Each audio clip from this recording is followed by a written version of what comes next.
Waktu itu, aku sama 3 orang temanku Fikri, Rendra, sama Seno lagi nekat buat naik Gunung Merapi.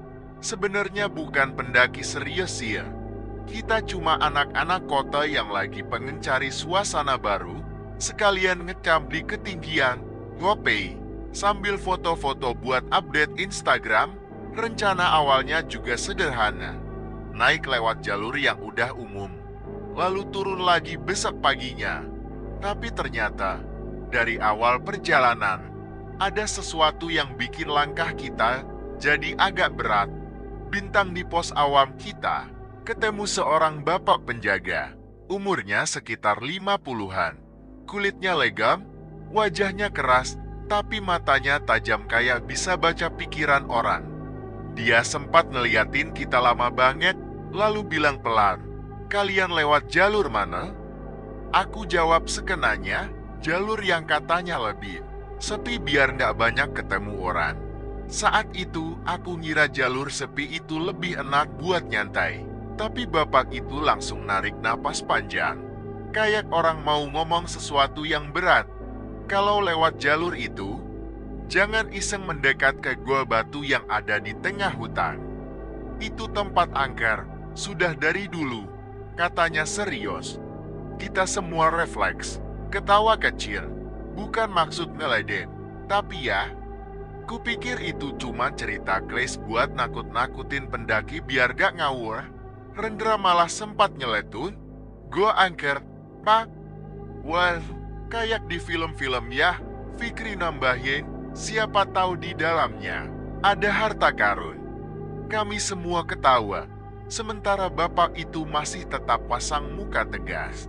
Dia gak ikut bercanda, malah makin dalam tatapannya, seolah-olah mau bilang, "Kalian bakal nyesel kalau gak percaya." Bintang akhirnya kita pamit juga, tapi sebelum melangkah pergi, bapak itu masih sempat bilang, "Ingat, jangan dekat-dekat, kalian bisa hilang." Ucapan itu jujur bikin bulu kuduku sedikit berdiri. Tapi lagi-lagi, ketiga temanku kayaknya gak terlalu peduli. Mereka cuma anggap itu bagian dari cerita horor lokal yang udah biasa banget. Bintang pendakian awal berjalan lancar. Jalannya menanjak tapi masih cukup ringan. Kami saling bercanda, nyanyi-nyanyi kecil, bahkan kadang berhenti cuma buat foto-foto pohon yang tumbuh unik. Suasana ceram, sinar matahari nyorot di sela-sela dedaunan, bikin hutan kelihatan indah. Tapi semua itu berubah drastis saat kita makin dekat ke jalur yang disebut bapak penjaga tadi. Bintang awalnya aku gak sadar, tapi tiba-tiba angin yang dari tadi hangat berubah jadi dingin banget. Padahal matahari masih di atas kepala. Tapi rasanya kayak masuk ke ruangan ber-AC. Bahkan napasku keluar sedikit berembus, kayak hawa dingin menusuk tulang. Aku nengok ke kanan kiri. Pohon-pohon tinggi menjulang. Ranting-rantingnya rapat sampai nutupin langit. Cahaya matahari mendadak berkurang, bikin hutan itu gelap padahal siang. Bintang hal paling bikin aneh adalah keheningan. Dari tadi masih kedengaran suara burung, serangga, bahkan suara dedaunan yang kegeser angin. Tapi begitu kita sampai di jalur itu, semua suara lenyap, gak ada kicau burung, gak ada jangkrik, seolah-olah hutan berhenti hidup. Aku langsung merinding. Bintang Fikri sempat nyeletuk, "Kir, kok sepi banget ya?" Kayak mendadak mati gitu, Rendra. Coba bercanda, SSTT. Jangan ngomong gitu, nanti keluar beneran. Tapi aku tahu, bahkan dari suara mereka, kalau mereka juga merasa aneh. Beberapa langkah kemudian, aku yang jalan paling belakang, tiba-tiba nyium bau aneh. Awalnya samar banget, tapi makin lama makin jelas bau itu khas. Kayak bau kemenyan terbakar. Aku langsung berhenti. Jantungku deg-degan. Aku mikir, siapa yang bisa bakar kemenyan di tengah hutan kayak gini? Aku coba lihat ke depan, dan waktu itu mataku menangkap sesuatu. Di sisi kiri jalur, di bawah tebing, ada sebuah bukaan besar. Gua, mulutnya gelap pekat, kayak mulut raksasa yang siap menelan apapun. Bentuk batu di sekelilingnya kasar, ditutupi lumut, dan ada semak belukar tipis di depannya. Dari situlah bau kemenyan makin kenceng. Aku yakin, itu gua yang dimaksud bapak penjaga tadi. Bintang aku merinding sampai leher. Jujur rasanya pingin buru-buru lari. Tapi teman-temanku malah heboh. Seno yang paling kepo langsung bilang, itu guanya kali ya? Wah, gede banget. Gimana kalau kita lihat sebentar? Aku spontan nolak. Gila apa? Tadi udah dibilang jangan dekat-dekat. Tapi mereka bertiga justru makin penasaran. Kayak anak kecil lihat mainan baru. Bintang Rendra ngambil kamera dari tasnya. Niatnya mau motret dari jauh. Tapi anehnya, kamera itu tiba-tiba mati. Padahal baru aja tadi dipakai buat foto-foto. Dia coba pencet berkali-kali, tetep gak nyala. Dia kesem, apes banget nih kamera. Fikri ngerespon dengan ketawa kaku, ya mungkin baterainya habis kali. Tapi aku tahu, kamera itu masih penuh baterainya. Bintang sambil berdiri, agak jauh. Aku coba perhatiin mulut gua itu lebih lama, di dalamnya gelap banget, tapi janggalnya. Aku merasa ada sesuatu bergerak. Bukan bayangan hewan, tapi lebih kayak ada kain tipis yang melayang atau kabut yang berputar pelan. Aku berkedip, dan kabut itu hilang. Bintang rambut di tengkukku langsung berdiri. Aku langsung bilang, udah, jangan lama-lama, ayo jalan. Suaraku agak tinggi, bikin mereka akhirnya berhenti bercanda. Kita pun cepat-cepat ninggalin area itu. Tapi, anehnya, begitu kita menjauh, bau kemenyan itu gak hilang. Malah terasa ngikut, kayak masih ada di sekitar kita. Sepanjang jalan setelah itu, suasana jadi aneh. Kita udah gak banyak bercanda lagi. Setiap dahan pohon yang kegeser anginnya bikin jantungku berdebar. Aku merasa kayak ada yang ngawasin kita dari belakang. Bahkan Fikri sempat nengok terus ke arah jalur tadi, matanya waspada. Dia gak ngomong apa-apa, tapi dari wajahnya jelas dia juga ngerasa ada yang gak beres. Bintang perjalanan kecam akhirnya selesai juga, tapi jujur, di kepalaku masih kebayang-bayang mulut gua itu. Gelapnya, bau kemenyannya, dan bayangan samar di dalamnya. Entah kenapa, aku punya firasat jelek. Seolah-olah, kita gak sengaja udah manggil sesuatu hanya dengan sekedar lewat. Di depannya, Bintang dan anehnya, malam itu semua perasaan itu terbukti benar. Setelah perjalanan yang cukup panjang, akhirnya kita sampai di lokasi buat ngecam. Tempatnya agak lapang, ada sedikit tanah datar di pinggir jalur, cukup luas untuk pasang 2 tenda. Dari sana juga kelihatan pemandangan yang lumayan indah, gunung lain samar-samar di kejauhan, dan hutan lebat yang mengelilingi kita. Rasanya lega banget akhirnya bisa rebahan, setelah kaki rasanya mau copot. Bintang kami buru-buru pasang tenda, bikin api unggun, lalu keluarin perbekalan. Malam itu awalnya terasa biasa aja, malah seru. Api unggun nyala, cahayanya bikin suasana hangat. Kami bikin mie instan bareng-bareng, terus sambil makan, ngobrol ngalor ngidul. Kadang Rendra iseng bikin cerita-cerita horor buat nakut-nakutin. Tapi kami semua ketawa karena ya udah biasa aja. Kayak rutinitas kalau lagi camping. Bintang jam terus berjalan, udara makin dingin. Kami duduk melingkar sambil ngopi, menatap api unggun yang kadang berletop kecil. Angin malam di gunung itu beda banget. Dinginnya menusuk sampai ke tulang. Aku udah siap-siap buat tidur. Tapi tiba-tiba, sesuatu yang gak wajar mulai terdengar. Bintang awalnya samar banget, suara pelan, yang datang dari arah hutan bawah. Aku yang pertama kali dengar. Kupikir cuma perasaan, tapi lama-lama jelas banget suara. Gamelan Jawa dan tingsaran yang khas, tabuhan kenong yang teratur, dan gong yang berat bergema entah dari mana. Suaranya gak kencang, tapi cukup jelas, kayak ada orang lagi latihan karawita di kejauhan. Bintang aku langsung berhenti ngomong, kupingku fokus, jantungku mulai berdebar aneh.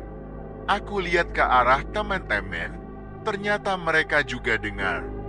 Wajah Fikri agak tegang, Rendra pura-pura ketawa buat nutupin rasa takut.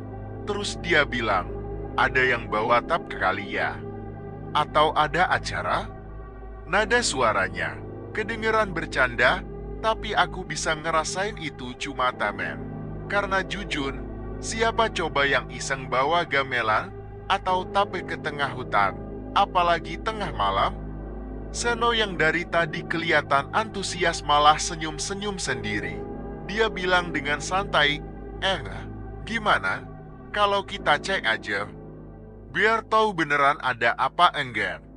Kalau cuma suara doang kan bisa jadi orang lewat atau apa gitu. Aku langsung nolak keras, gila lo, Sen. Udah malam, gelap, jangan iseng. Tapi mereka bertiga kayak sepakat buat gak dengerin aku. Rendra nganggung, Fikri kelihatan ragu, tapi akhirnya ikut, dan Seno udah berdiri duluan. Aku mau gak mau ikut juga, soalnya gak mungkin aku biarin mereka jalan sendiri. Bintang kami jalan pelan-pelan, cuma bawa senter kecil, cahaya putihnya menyorot ke tanah dan batang pohon. Suara gamelan itu makin lama makin jelas. Tabuhannya rapi banget, kayak ada satu kelompok yang mainin dengan kompak. Tapi yang bikin aneh, setiap langkah kami makin mendekat. Suaranya gak pernah benar-benar jelas dari satu arah, kadang kedengeran dari kiri, pindah ke kanan, lalu balik lagi ke depan. Kayak sengaja ngekor. Hutan malam itu sunyi banget selain suara gamelan. Gak ada jangkrik, gak ada burung malam, cuma suara denting logam yang mengalun halus. Rambut di tanganku berdiri, tapi aku tetap jalan, walaupun kaki rasanya berat.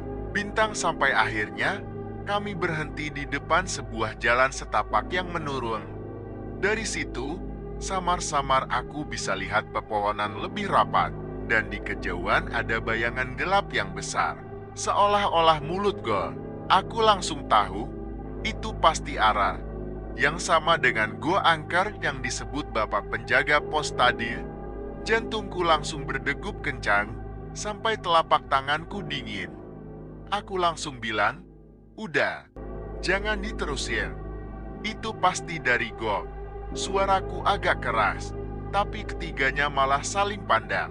Rendra bilang, kalau memang dari sana, kan bisa aja benar ada orang. Masa iya cuma suara doang? Aku udah nyaris marah, karena jelas-jelas ini bukan hal normal. Tapi sebelum aku bisa tarik mereka balik, suara gamelan yang tadi pelan tiba-tiba berhenti, diganti dengan dentuman gong keras banget. Dulu kan, suaranya bikin dada bergetar, kayak tanah di bawah kaki kita ikut bergetar. Kami semua langsung kaget, hampir jatuh. Bintang setelah itu, hening, gelap, angin mendadak kencang, meniup dedaunan dengan suara gesekan yang bikin makin nyeri. Dari arah gua yang gelap itu, aku merasa kayak ada sesuatu yang bergerak. Samar-samar aku lihat ada cahaya kecil, seperti obor, tapi cahayanya redup banget, dan di belakang cahaya itu, aku lihat siluet samar, bentuknya kayak seseorang yang lagi berdiri. Tangannya terangkat pelan, gerakannya gemulai, kayak orang lagi nari. Aku sampai nggak bisa ngomong, napasku tercekat. Dari jarak segitu, aku cuma bisa lihat gerakan tubuhnya yang perlahan, dan kain panjang yang menjuntai, kayak kebaya atau kain batin. Aku langsung tahu itu bukan orang biasa. Fikri tiba-tiba narik lenganku dengan kencang. Wajahnya pucat. Rendra malah udah jatuh terduduk. Senter di tangannya mati seketika, padahal tadi masih nyala. Seno yang tadinya paling berani, tiba-tiba juga melotot kaget. Kayak baru sadar kalau yang dia lihat bukan manusia. Bintang bayangan itu makin lama makin jelas. Dia bergerak pelan ke arah kita. Setiap langkahnya diiringi suara gamelan samar yang kembali terdengar. Senyum lebar terbentuk di wajah samar itu, tapi matanya gelap, hitam pekat, kosong. Aku merasa kalau dia makin dekat, mungkin kita gak bakal bisa balik. Bintang aku spontan teriak, lari, tanpa mikir apa-apa lagi. Kami semua langsung bangkit dan kabur secepat-cepatnya balik ke arah tenda. Kaki kami hampir tersandung akar pohon. Ranting-rantingnya berwajab, tapi gak ada yang peduli. Suara gamelan masih mengalun, tapi lama-lama makin jauh seiring kami berlari. Bintang begitu sampai di tenda, kami langsung masuk terburu-buru. Nutup resleting rapat-rapat. Nafas kami tersengal, dada naik turun, keringat dingin bercucuran. Walaupun udara malam menggigil, gak ada yang ngomong apa-apa selama beberapa menit, cuma suara napas dan degup jantung masing-masing. Bintang aku coba intip dari balik kain tenda, tapi yang kelihatan cuma hutan gelap dan api unggun yang udah hampir padam. Suara gamelan udah gak ada, hening lagi, tapi justru itu bikin makin menyeramkan. Malam itu, gak ada dari kami yang benar-benar bisa tidur. Setiap suara ranting patah, setiap desir angin, bikin kami langsung terjaga. Dan aku tahu, apa yang kita alami barusan bukan halusinasi. Karena kami semua dengar dan lihat hal yang sama. Bintang dan di kepalaku terus terngiang satu hal. Bapak penjaga pos udah bilang jangan dekat-dekat goga. Tapi kami malah nekat. Dan sekarang, aku yakin sesuatu dari sana udah ngikutin kami. Kami jalan pelan-pelan dengan langkah yang hati-hati, cuma mengandalkan cahaya senter kecil. Suara gamelan yang tadi samar sekarang makin jelas. Denting logamnya beradu dengan ritme yang teratur, seolah-olah ada satu kelompok penabuh gamelan yang sedang main dengan serius. Awalnya pelan, lalu naik perlahan, sampai bulu kuduku berdiri semua. Setiap kali bunyi saron terdengar, rasanya kayak ada sesuatu yang memantul langsung ke dada. Bintang kami saling pandang, wajah tegang, tapi tetap melangkah. Dan semakin dekat, aku makin yakin suara itu berasal dari arah gor yang tadi sempat kita lihat. Siang hari, gua besar yang di pinggir jalur itu, yang sudah diperingatkan bapak penjaga pos untuk tidak didekati, dan ternyata benar. Dari kegelapan depan sana, bayangan mulut gor semakin terlihat. Begitu kami sampai tepat di depan gor, tiba-tiba suara gamelan itu berhenti mendadak, hening, sepi. Saking sepinya, aku bisa dengar napas kami masing-masing yang ngos-ngosan. Senter yang kami bawa hanya mampu menerangi sedikit bagian bibir gue. Dalamnya, gelap total, pekat, seperti mulut yang siap menelan siapapun yang berani masuk. Bintang hawa dingin dari dalam gua langsung terasa, seperti ada angin berhembus keluar perlahan. Rasanya dingin, tapi bukan dingin biasa. Dinginnya menusuk sampai ke tulang, bikin kulit terasa mati rasa. Bersamaan dengan itu, bau kemenyan makin kuat menusuk hidung. Bukan lagi samar seperti tadi siang, tapi benar-benar tajam, seolah baru saja ada orang yang menyalakan dupa di dalam sana. Bintang aku mulai goyang. Jantungku berdegup terlalu kencang, keringat dingin bercucuran dari pelipis. Aku pengen teriak, pengen narik teman-teman balik ke tenda, tapi mulutku seperti terkunci. Bintang tiba-tiba, suara duk-duk-duk terdengar dari dalam gua, suara gong berat, dalam, bikin tanah bergetar halus di bawah kaki kami. Suaranya bukan dari kejauhan, tapi seolah-olah tepat di depan kami. Hanya beberapa meter di dalam goa itu, kami semua refleks kaget, hampir kehilangan keseimbangan, dan saat itu juga, dari dalam kegelapan muncul sebuah bayangan samar. Awalnya cuma bentuk kabut, seperti asap yang bergerak. Tapi lama-lama, bentuk itu semakin jelas. Siluet seorang penari. Gerakan tangannya pelan, gemulai, seperti menari mengikuti irama gamelan yang anehnya kembali terdengar. Bintang, aku bisa lihat kain panjang yang menjuntai, kebaya lusuh yang menempel di tubuhnya. Kepalanya sedikit tertunduk, rambut panjang tergerai, menutupi sebagian wajah. Kami semua terpaku. Gak ada yang berani bergerak. Siluet itu makin lama makin dekat. Langkahnya pelan, tapi pasti. Setiap kali ia bergerak, suara gamelan yang tadinya berhenti kembali mengalun. Tapi kali ini lebih cepat, lebih keras. Irama gamelan itu makin lama makin kacau, makin keras, sampai telingaku sakit. Tanah di bawah kaki bergetar halus, batu-batu kecil di sekitar mulut Gon bergeser. Bintang Rendra yang ada di sampingku langsung jatuh terduduk, senternya terlepas, jatuh ke tanah, dan tiba-tiba mati begitu saja. Gelap semakin menelan kami. Aku panik, langsung ambil senterku, dan arahkan ke depan. Dan di saat itu, aku lihat sesuatu yang bikin darahku serasa berhenti mengalir. Wajah penari itu akhirnya terlihat jelas. Matanya kosong, hitam pekat tanpa bola mata, benar-benar gelap, kayak lubang. Dan mulutnya tersenyum lebar banget, lebih lebar dari manusia biasa. Senyum itu gak wajar, aneh, menyeramkan, seolah-olah rahangnya bisa sobek sampai ke telinga. Senyuman itu bukan senyum ramah, tapi senyum yang penuh ancaman. Bintang, aku terhuyung, hampir teriak, tapi suara gamelan semakin keras, memekakan telinga. Suara gong berdentum bertubi-tubi, kenon dan saran bertabrakan tak karuan. Rasanya bumi ikut bergetar. Aku gak bisa bedain lagi antara musik dengan detak jantungku sendiri. Seno yang tadi paling berani sekarang gemetaran. Wajahnya pucat kayak orang kehilangan darah. Dia mundur beberapa langkah, tapi langkahnya goyah. Fikri menarik bajuku keras-keras, teriak, lari. Lari sekarang. Tapi suaranya hampir tenggelam oleh bisingnya gamelan yang seperti dimainkan puluhan orang di dalam gua. Bintang, kami semua panik. Aku langsung narik Rendra yang masih duduk jatun, sambil senterku nyorot ke tanah biar gak kesandung. Kami kabur terbirit-birit, tanpa berani nengok ke belakang.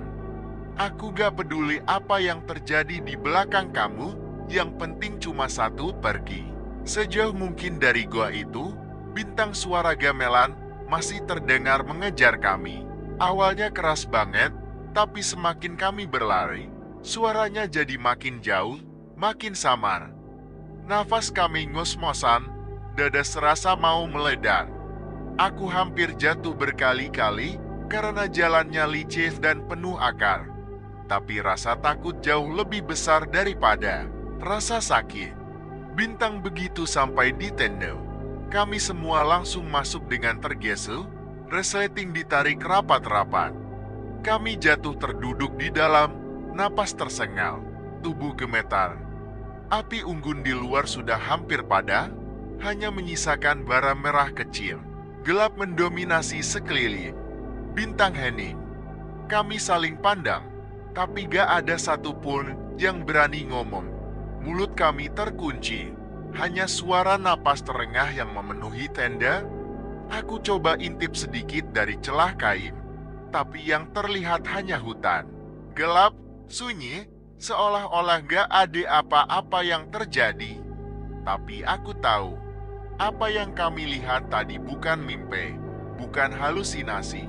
Semua melihat hal yang sama. Penari itu nyata, suara gamelan itu nyata, gua itu hidup. Dan sejak saat itu, aku merasa ada sesuatu yang berubah. Hawa di sekitar tenda jadi lebih dingin, jauh lebih dingin dari sebelumnya. Seperti ada angin yang berputar-putar di luar. Dan entah kenapa, aku punya firasat buruk. Seolah-olah sesuatu dari gua itu gak hanya berhenti di sana, sesuatu itu sudah mengikuti kami. Pagi itu, matahari sudah mulai naik pelan-pelan dari balik punggung Merapi. Cahaya oranye yang biasanya terasa hangat, entah kenapa sama sekali gak bikin hati kita tenang. Tubuh rasanya lemes banget, kayak habis dikejar-kejar sesuatu semalaman. Aku sempat mikir, apa semua itu cuma mimpi panjang? Tapi tatapan kosong Vicky, wajah pucat senu, dan tangan Rendra yang masih gemeteran, itu bukti kalau semua kejadian semalam nyata. Bintang kita duduk melingkar di depan tenda, sarapan seadanya. Mie instan yang biasanya terasa nikmat banget di gunung, sekarang malah hambar. Bahkan aku sampai gak sanggup ngabisin. Setiap kali sendok menyentuh mulut, kepalaku langsung keinget suara gamelan itu, suara dentin yang makin lama makin cepat, kayak masih nempel di telinga. Bintang, kalian denger gak? Tanya Fikri tiba-tiba dengan suara pelan. Aku langsung tegan. Dengar apa, Suara gamelan lagi. Bintang jantungku langsung berdegup keras. Aku diem beberapa detik, tapi setelah fokus, ternyata gak ada suara apa-apa. Cuma angin gunung yang bertiup telah. Bintang jangan ngaco. Vi, kata Seno agak ketus. Tapi aku bisa lihat jelas kalau dia sendiri juga takut. Udahlah, jangan dibahas lagi. Kita cepet beresin barang, turun aja. Akhirnya kita semua sepakat buat gak lama-lama di atas. Tenda kita bongkar buru-buru, padahal biasanya kalau camping suka santai dulu sambil foto-foto. Tapi kali ini, gak ada yang kepikiran buat selfie atau update story. Semua fokus cuma satu, pulang. Waktu turun lewat jalur yang sama, suasana hutan terasa lebih aneh. Siang itu matahari lagi terik, tapi hawa di sekitar tetap dingin menusuk, persis kayak semalam. Aku beberapa kali nengok ke arah jalur gua itu, walau udah berusaha buat gak lihat. Dan benar aja, dari kejauhan gua itu kelihatan lagi. Mulutnya gelap, hitam pekat, kayak siap menelan siapapun yang berani mendekat. Bau kemenyan samar-samar juga masih kecium, padahal jelas-jelas siang bolong. Aku langsung mempercepat langkah, berharap cepat-cepat lewat. Tapi entah kenapa, telingaku kayak nangkep bunyi pelan sekali. Suara kenong, jauh banget, hampir gak kedengeran, tapi cukup buat bikin bulu kuduk berdiri. Aku gak berani bilang ke teman-teman, cukup aku sendiri yang nyerasain. Begitu sampai di pos bawah, bapak penjaga yang kemarin ngingatin kita sudah duduk di bangku kayu. Wajahnya datar, tapi matanya tajam banget, seakan bisa membaca semuanya. Kita nyapa sopan, dan dia cuma ngangguk pelan. Gimana? Semalam, kalian denger gamelan? Ya, tanda tanya. Suaranya tenang, tapi langsung bikin darahku dingin. Kita semua refleks saling pandang. Gak ada yang jawab duluan. Rendra cuma nunduk, Seno langsung ngehela napas panjang, Fikri malah gemeteran lagi. Akhirnya aku nekat angguk pelan.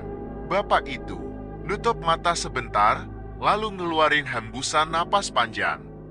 Kalian masih beruntung bisa sampai sini dengan selamat. Aku langsung penasaran, walau jujur masih takut banget gamelan.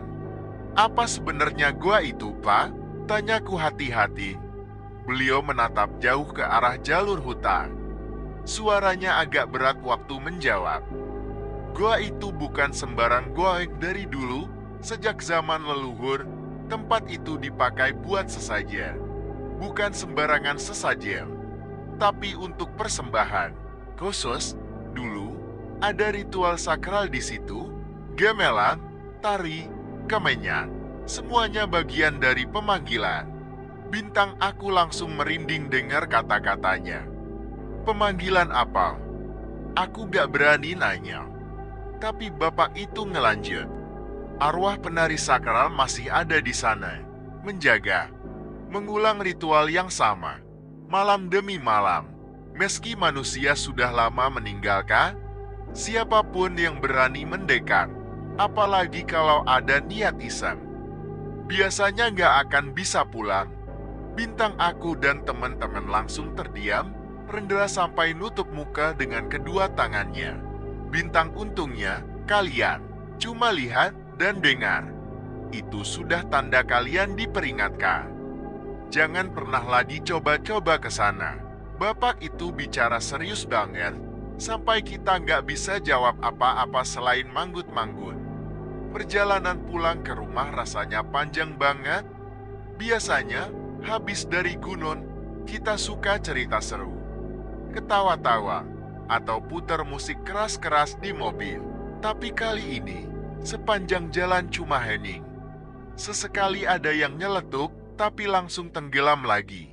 Pikiran kita masih kebayang wajah penari itu, gamelan, gong yang berdentum, dan tanah yang bergetar. Bintang, sampai di rumah, aku pikir semua akan selesai. Tapi ternyata enggak. Malam pertama aku tidur di kamar, aku kebangun sekitar jam 2, rumah sepi. Bangun, tapi telingaku tiba-tiba kayak nangkep suara. Denting saron, jauh banget, samar-samar. Aku pikir itu cuma bayangan pikiran. Aku coba pejam mata lagi, tapi suara itu malah makin jelas. Deg-degan, aku bangun, jalan pelan ke arah jendela. Ngintip keluar, gelap, gak ada apa-apa. Jalan depan rumah kosong. Tapi denting gamelan itu masih terdengar, makin pelan, makin jauh, kayak menghilang di hembus angin. Bintang, aku duduk di kasur, keringetan dingin. Hati kecilku bilang, suara itu bukan sekadar halusinasi. Itu semacam tanda. Atau mungkin sisa dari apa yang udah aku alamin di Merape. Bintang, sejak hari itu, aku gak pernah lagi berani cerita detail ke orang lain, bahkan ke keluarga sendiri. Yang aku ceritain ke teman-teman cuma bagian lucunya aja, bagian seru-serunya naik gunung. Tapi gak pernah aku ceritain tentang gamelan, penari, atau gua itu. Bintang, karena jujur, sampai sekarang, kadang kalau aku lagi sendirian tengah malam, aku masih bisa dengar samar-samar denting gamelan itu. Pelan, jauh, tapi jelas. Dan setiap kali aku dengar, aku selalu keinget tatapan mata penari itu. Kosong, hitam pekat, dengan senyum lebar yang gak wajar.